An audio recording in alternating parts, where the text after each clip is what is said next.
नमस्कार, मैं रघुनाथ प्रसाद आज चर्चा कर रहा हूँ ऑनरेबल सुप्रीम कोर्ट के द्वारा दिनांक 13 नवंबर 2024 को दिए गए बेहतरीन निर्णय की, जो बुलडोजर के संबंध में दिशा निर्देश है राज्यों के लिए। उत्तर प्रदेश के माननीय मुख्यमंत्री श्री योगी आदित्यनाथ जी सत्ता संभालने के बाद से ही बुलडोजर संस्कृति पर ज़्यादा जोर देने लगे और परिणाम यह हुआ कि जैसे लगा कि बुलडोजर ही सारे अपराध के खात्मा का हथियार है, तब तो किसी न्यायालय की ज़रूरत नहीं है। कहीं भी इंक्रोचमेंट हो, निश्चित तौर पर उस पर कार्रवाई होनी चाहिए, लेकिन उसके लिए भी तरीका है और तरीका अडेप्ट किया जाना चाहिए। वो चाहे शहरी क्षेत्र का अतिक्रमण हो या ग्रामीण क्षेत्रों का अतिक्रमण हो, लेकिन कहीं पर कोई अपराध हुआ और उसके कारण तुरंत बुलडोजर वहाँ पहुँच जाए और तुरंत संरचना को ध्वस्त करने की कार्रवाई की जाए। सोशल मीडिया पर आ रहा था कि लगभग 1250 बुलडोजर कार्रवाई हुई है उत्तर प्रदेश में विगत कुछ वर्षों में। और उत्तर प्रदेश सरकार की देखा देखी, जहाँ भी भारतीय जनता पार्टी की सरकार है, चाहे वो गुजरात हो, मध्य प्रदेश हो, राजस्थान हो, वहाँ भी बुलडोजर संस्कृति ने रंग दिखाना शुरू कर दिया। ये निश्चित तौर पर जो कार्रवाई है वह न्याय के अनुरूप कैसे पूरे तौर पर कही जा सकती है। ठीक है, मान लीजिए कि इनक्रोचमेंट है तो हटना चाहिए तो उसके लिए भी कानून है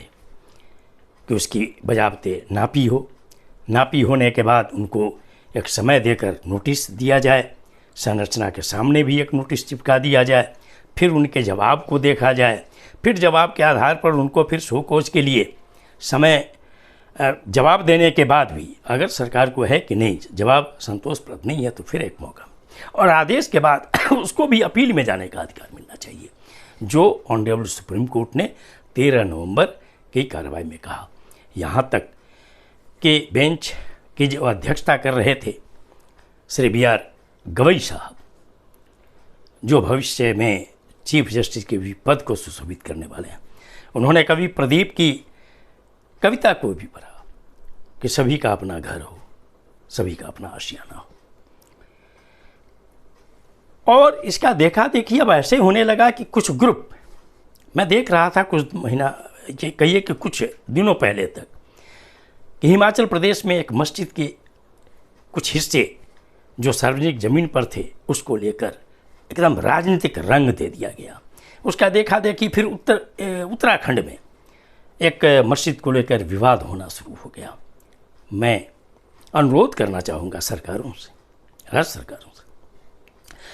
कि आखिर इस तरह के तत्वों को, ठीक है अगर कोई धार्मिक संरचना भी है सार्वजनिक भूमि पर, उसके लिए भी मौका देकर उसकी नापी कराई जानी चाहिए, नोटिस देना चाहिए, संस्था उसको हटाएगी, जैसा कि हिमाचल प्रदेश में मस्जिद ने किया। लेकिन मैं वैसे धार्मिक संगठनों से अनुरोध करना चाहूँगा कि आप यह देखिए कि पूरे देश में सार्वजनिक भूमि पर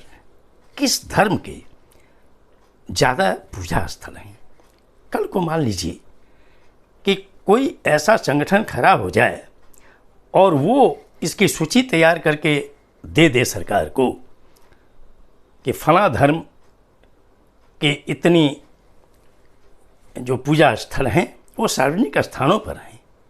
तो क्या जो संगठन एक मस्जिद को लेकर इस ढंग का हवा बहाना चाहते हैं, माहौल तैयार करना चाहते हैं, कल को अगर वहाँ पर कार्रवाई होने लगेगी तो आपकी भावना कैसी रहेगी। तब आपको भी तैयार रहना होगा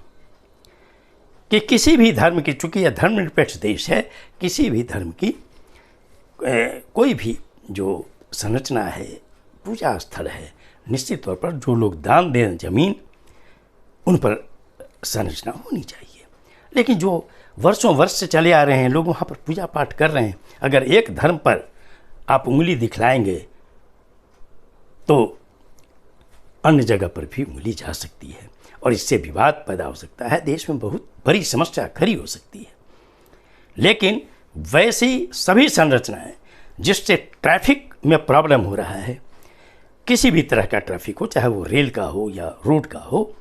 उसमें तो निश्चित तौर पर सभी धर्म के लोगों को यह देखना पड़ेगा कि उसमें किसी भी तरह का विवाद पैदा नहीं किया जाना चाहिए और वैसी संरचनाएं तो निश्चित तौर पर हटनी चाहिए कि ताकि वहाँ पर कोई किसी तरह की दुर्घटना नहीं हो। देश के हित में यह जरूरी है कि बुलडोजर संस्कृति कोई भी राज्य सरकार नहीं अपनाए। अगर किन्हीं का घर या कोई मार्केट, कुछ भी दुकान अगर इनक्रोच्ड प्लेस पर है तो उनको मौका दिया जाना चाहिए। और जो परिस्थितियां पैदा हुई हैं खासकर भाजपा शासित राज्यों में, तो ये एक बहुत बड़ा आरोप लग रहा है कि एक धर्म विशेष के लोगों का ज़्यादा संख्या में इस तरह की कार्रवाई से प्रभावित होना पड़ा है। और एक एग्जाम्पल ही काफ़ी है कि जब BHU में एक छात्रा के साथ बलात्कार होता है और उसके जो आरोपी हैं वो जब एक